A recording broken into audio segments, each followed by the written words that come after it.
今天是2020年9月6号，9月6号是个什么日子？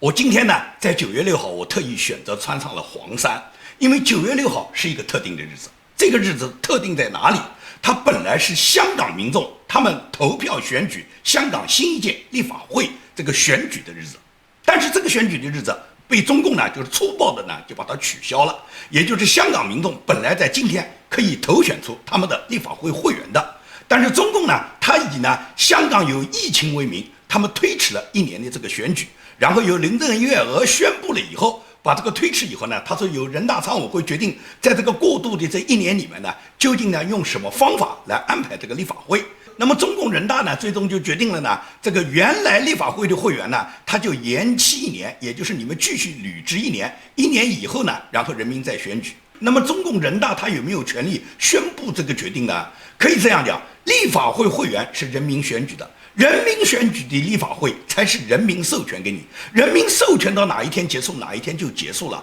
也就是这一届立法会根据香港人民民众的选举，他们到今天到9月6号。他们的这个履职期限就已经到期了。那么在这个之后，这个立法会会员如果要担任立法会会员，必须由香港民众选举才能产生，也就是人民授权了，这个立法会才可以代表人民的意志去开展工作。那么中共人大，你有什么权利去终止立法会的选举？你有什么权利宣布这些没有人民投票、没有人民选举、没有人民授权的这些立法会会员延续1年继续执行他们立法会会员的这个职务呢？所以说中共它首先就是破坏香港的法治，这个做法是激起了香港广大民众十分的愤慨的。所以说大家都选择在今天纷纷走上街头抗议中共的这种粗暴干涉香港法治的这种行为。所以说我们看到香港街头有大量的民众，他们走上街头反抗中共的这种决定，而且要求立法会应当是由人民选举以后、人民授权以后，立法会的委员他们才可以继续履职。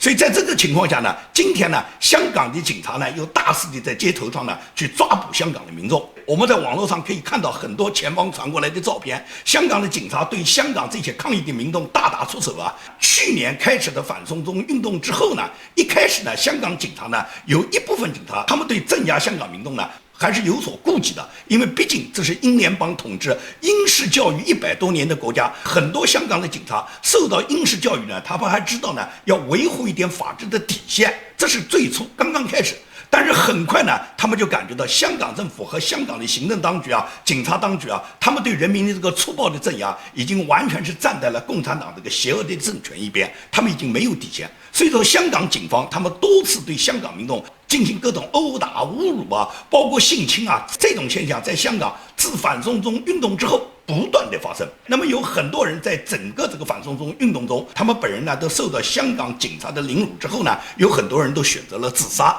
所以说，香港整个反送中运动这么1年多来，已经有几千个人为反送中运动、为抗议中共的暴行，已经献出了他们自己的生命。那么到今天呢，我们可以看到，香港警察更加是变本加厉了。因为什么？有了国安法了哇！有了国安法以后，香港的警察就觉得他们想抓谁就抓谁，想打谁就打谁，他们根本就没有底线，他们根本就毫无顾忌。而中共就纵容着香港警察这帮走狗呢，这帮打手呢，在香港街头呢，对香港抗议的民众呢，大肆的抓捕，大肆的殴打。所以我们可以看到，香港街头又有很多年轻人被香港警察抓捕，尤其是女青年。你可以看到大量的照片都能显示，很多香港年轻的女青年是香港警察首先要抓捕的。他们抓捕这些女青年没有什么年龄限制的。有一个视频我看到，有一个只有12岁的小女孩，这个小女孩被几个警察追赶，最终有一个迎面扑上来的警察把她按倒在地。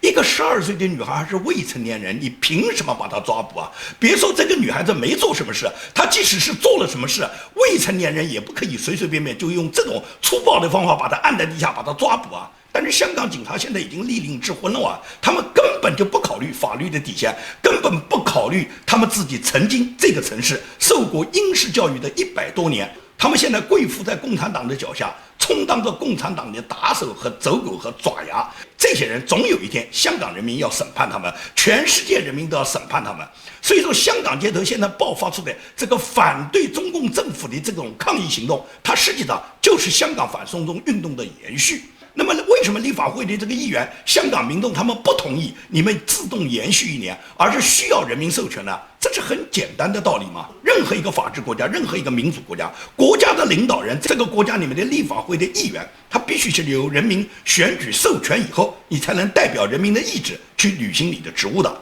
而香港人民对本届立法会会员的这个授期，也就是到今天9月6号就截止了。按道理9月6号就应当举行新一届的立法会的选举，而不是按人大讲的要自动延续。但是共产党呢，他险恶得很，他就出了这么一招，这一招是很恶毒的，也就是他自动宣布现在的立法会的这个议员呢延期1年。那他延期1年，被延的这一年，立法会的这些民主派的议员还要不要继续履职呢？如果是不履职，那么毫无疑问来讲，共产党操纵的那批建制派的议员，共产党操纵的那些亲共的议员，他们就会利用这1年的空档期，通过很多镇压香港民众的立法会的条款，通过很多共产党要强加在香港人民头上的那些无耻的法律条文，然后把香港民众的自由民主权利更加的剥夺。也就是说，如果你民主派的立法会议员你不去抗争，那你就失去了本来为香港民众争取自由的权利。这是指你如果不参加。那如果参加会怎么样呢？那如果参加，也就变成了这些立法会的议员，你们根本不是人民授权的，而是人大任命的，是中共这个人大他来命令你们，要求你们履职1年。在这个过程中，你们是按照人大的命令来履行你们立法会会员的职责的，这跟法律是不相符的，这跟人民授权是不相符的。一个没有人民授权的立法会议员，他就不应该是一个议员，他就没有权利代表人民去说话。所以在这种情况下，很多立法会的议员呢，他是想抵制这个人大常委会的命令的。那么在这种情况下，他们就很两难。他们如果去履职，那么毫无疑问来讲，人民没有授权；如果不履职，那留下来的这个空档就有可能给建制派议员给他们呢利用以后呢，反而通过很多对香港民众不利的条款，而这一部分民主派议员本来是可以在立法会据理力争，或者是为人民去争取一点他们可以保留的权利的。所以在这种情况下，就变成了什么？中共这一个恶招就变成了让这些民主派的立法会议员究竟是履职还是不履职，就是要不要延期这1年的这个争论呢，已经伤及了香港普通的民众。很多民众在这个问题上大家意见不一，有的人认为是坚决不能履职，因为这种不是人民授权的这个议员，你是没有资格代表人民去做事的。那么还有相当一部分人认为，如果不去的话，不就是拱手把这个阵地让给共产党了吗？所以在这种情况下呢，就变成了香港民众有很大的争论。同时这个民主派的议员之间呢，也产生了很多争论。有的民主派议员是想继续履职的，因为可以为人民发声；有的民主派议员是坚决反对人大的这种强行命令，他表示绝对不会履职。在这种情况下，民主派的议员自身之间也产生了很多争论。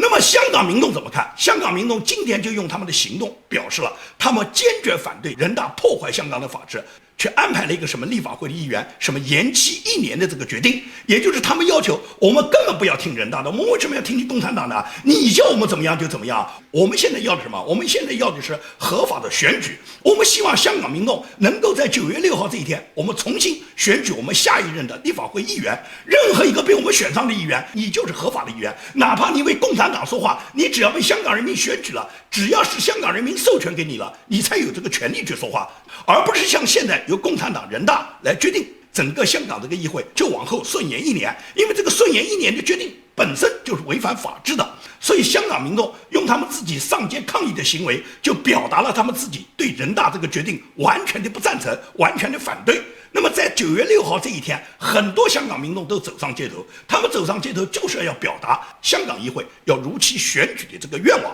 同时国际社会也一再支持香港人民这种抗议行动，无论是美国还是英国，包括这一次王毅走访了欧洲那么多国家，欧洲的这个欧盟德国的外长，他在跟王毅最后一次新闻发布会上面，他也就是公开在新闻发布会上要求香港必须要尊重香港人民的自由，尊重香港人民的权利，让香港人民他们自由的选举他们的立法会会员，而不是你们有权利下令可以随随便便就推迟香港的这个立法会。香港一国两制的问题，是你中共跟大英帝国在1984年就签订了中英香港联合声明。这个中英香港联合声明里面明确就记载到，香港一国两制50年不变，香港维持它过去所有的司法制度。那么在这个情况下，目前香港回归也就是23年，那么仅仅23年，中共就已经破坏掉了一国两制，所以说国际社会是完全不答应的。因此在目前这个情况下，香港立法会现在根本就不需要讨论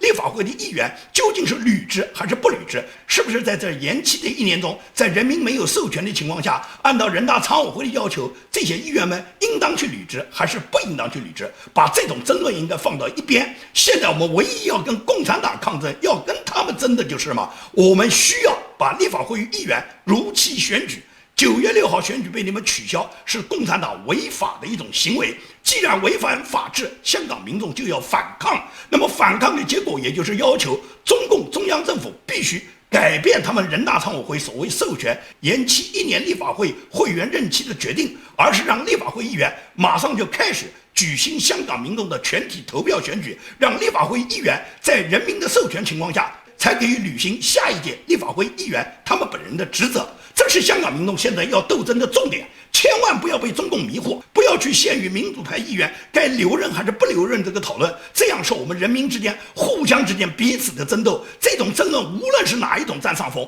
最终都是中共消耗了香港民众的热情。我们现在要争的是跟共产党争，而不是民主派议员里面彼此之间争。我们需要共产党撤销他的违法决定，我们需要的是香港民众要争取香港立法会他们在今年应该按期选举的一个权利，这是香港民众现在重中之重。所以说呢，我们不要受共产党的迷惑，我们也绝对不遵守林郑月娥给香港民众强行加上的什么疫情期间我们必须要延续立法会1年的选举。这是香港政府和中共这个无耻的政权，他们强行的在香港民众头上用他们自己的行动命令，用他们的专制手段去破坏了香港的法治。对于这种破坏手段，我们坚决不接受。香港民众，我觉得现在5大诉求也好，光复香港时代革命也好，所有现在的斗争方向就是什么？就是不服从中国人大对香港立法会的这个延期1年选举的决定，而是要争取香港人民他们自由选举他们立法会议员的民主权利，这是现在斗争的重点。所以说就应该往这个方向努力，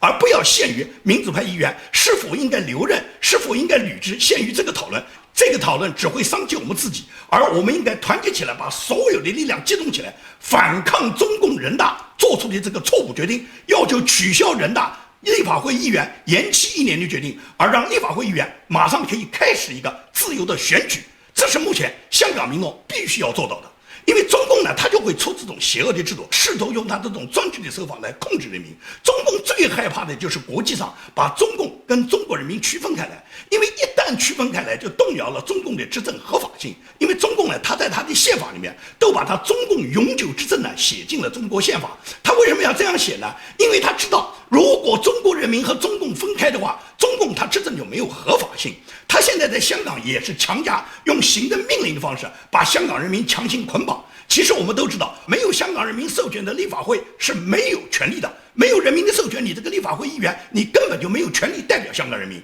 同样，中国共产党在中国的这个统治没有中国人民的授权，中国共产党它也是一个伪政府，它根本就没有权利去统治中国人民。他现在就要把中国人民和共产党把它捆绑在一起，对全世界去宣传他代表了中国人民的利益。包括习近平讲的这个5个绝对不答应，他都说是中国人民不答应啊，他没敢讲是他习近平不答应，没敢讲是中国共产党不答应啊，他是代表中国人民向全世界去叫嚣啊。但是中国人民什么时候授权给过中国共产党呢？中国共产党取得中国的统治权是靠刺刀机关枪，是靠他们对人民的屠杀，然后获取了这个政权的。中国人民从来就没有授权过中国共产党可以统治中国，所以中共就特别怕国际上把中国人民和共产党分开。中国共产党没有经过任何程序授权，他现在强行的代表人民，他目的就是把人民跟他捆绑在一起。他要人民从小接受的教育什么？教育中国老百姓，你们与生俱来就是受到中共管制的。现在在香港，他们也强行的要在香港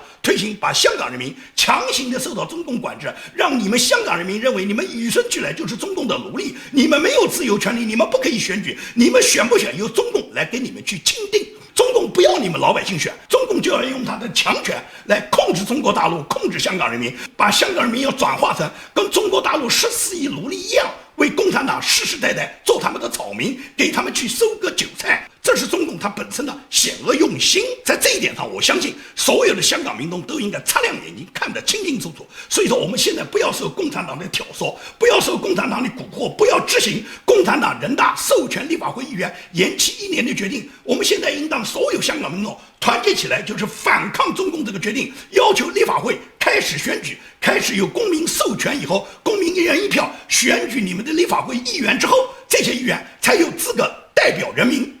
好，我们谈我们今天的第二个话题。第二个话题是指这2天互联网上很火了一个人呢，叫洪晃。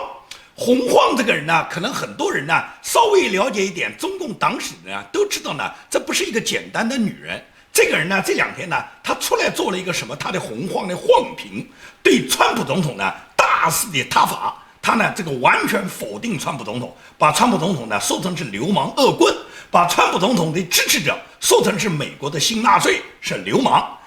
特朗普代表的美国最糟糕的一群流氓，他最近的反华，把新冠病毒说成中国病毒，没有别的目的，就是为了当选下一任总统。太讨厌的一个人。观众朋友大家好，我是洪晃，欢迎来到晃评。今天我们要评的一个人呢，是我特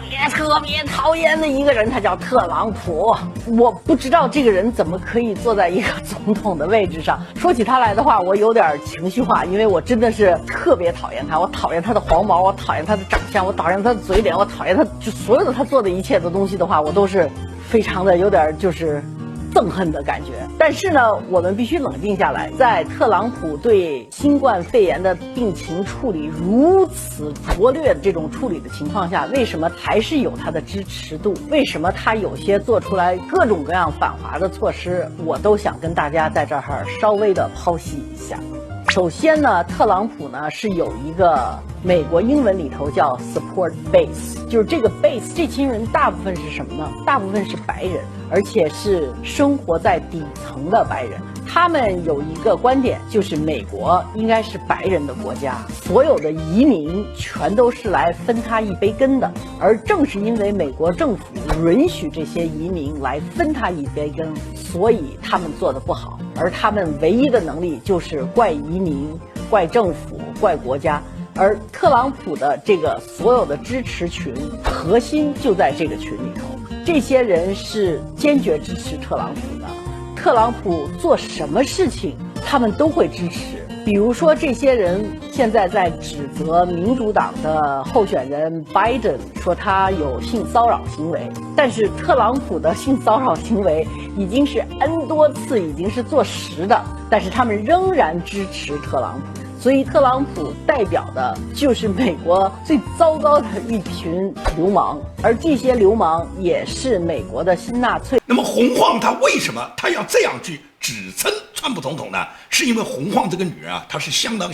邪恶的。她在她这个晃评里面用极其流氓恶毒的语言去攻击川普。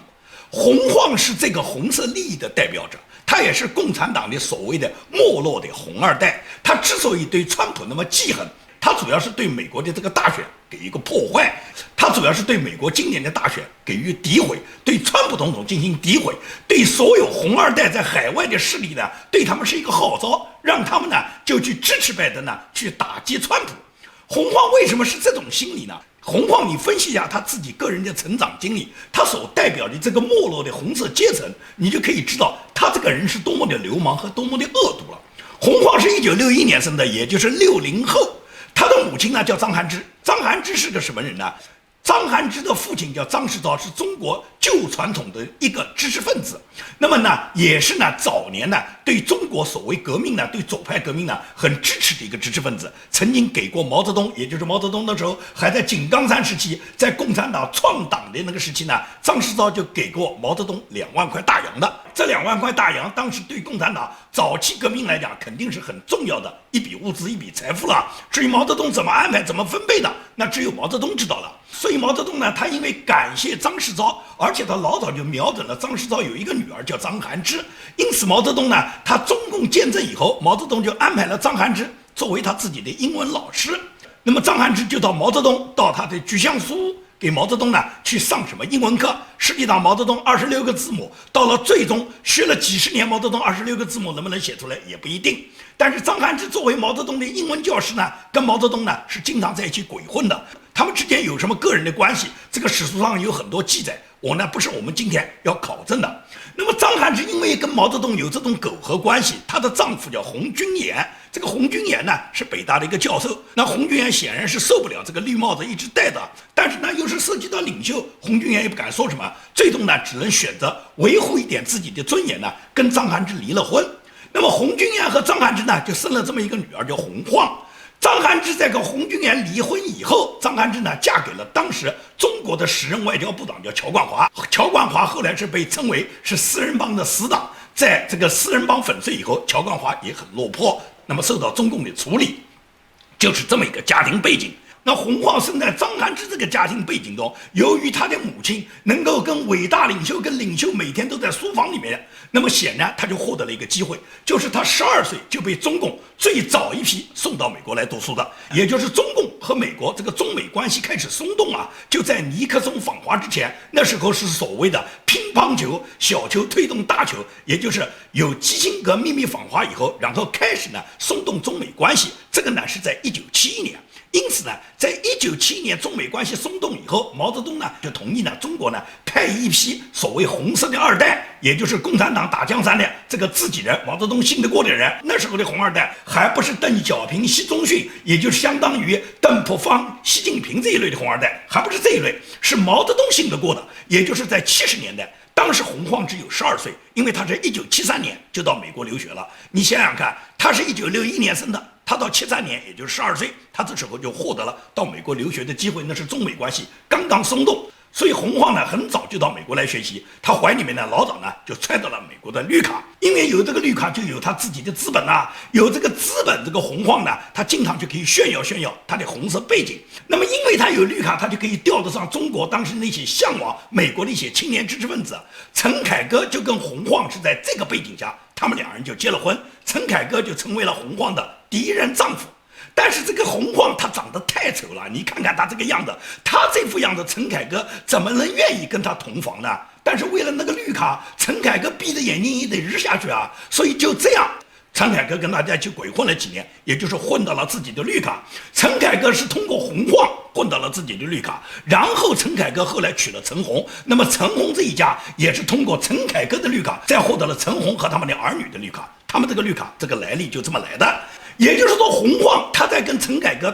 他们之间的这个婚姻没有感情，只有绿卡，也就是陈凯歌为了绿卡，而根本也很少缺少性。因为呢，可以讲陈凯歌实在是不愿意跟这个女人同房，所以说呢，洪晃曾经在他自己的一段节目里面跟他的2个闺蜜抱怨过，就是说他跟陈凯歌这个恋爱谈的那个长啊，中国男人跟你在一起谈到夜里面3点都不谈性啊，跟你谈艺术谈哲学，谈到洪晃的时候听不下去啊。大学的时候交个男朋友，直截了当说的就是，不就是 one night stand 一夜之欢吗？中国男人不一样，且跟你说呢，且得谈呢，那恋爱过程真他妈的长。先得说哲学，然后得说艺术，从东方到西方。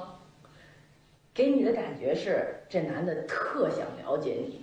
他不想跟你上床，特别间接迂回。从法国革命到布尔乔亚，到哲学，到福克，到所有的这些都谈完了，都半夜3点了，性的事儿还没谈呢。而陈凯歌为什么要跟他谈那么多？你早点睡吧，人家不愿意。这么丑的一个女人，谁日得下去啊？但陈凯歌为了绿卡不得不干啊。所以说，他们这个来历就这样。洪晃这个女人作为中国一个红色没落的一个贵族，她自己呢经常呢有很多优越感，所以呢她一共有过3段婚姻。陈凯歌是她自己的第一个丈夫。他这2天呢，怀里面揣着美国护照，在网络上呢大肆的辱骂美国，说美国拥护川普的所有的这些粉丝都是新纳粹，都是流氓。他是典型的既得利益集团的寄生虫，但是呢，他又十分的自信呢，认为他自己是靠他的能力的。12岁就进入美国了，靠他的自己能力，他能进入美国吗？他动不动呢就抛头露面，指导一下别人的生活方式。但是呢，他实际上又是在中共这个贵族里面呢混得很差的，因为无论他的母亲还是他的这个继父，都早就被中共是排挤在圈子之外的，在利益集团里面，他一直是属于混得比较差的。怨天尤人的时候呢，他经常还会摆出一副和别人呢不一样的那种清高，时不时的咒骂一下美国，向党国呢矫情一下。他自己的母亲的张涵之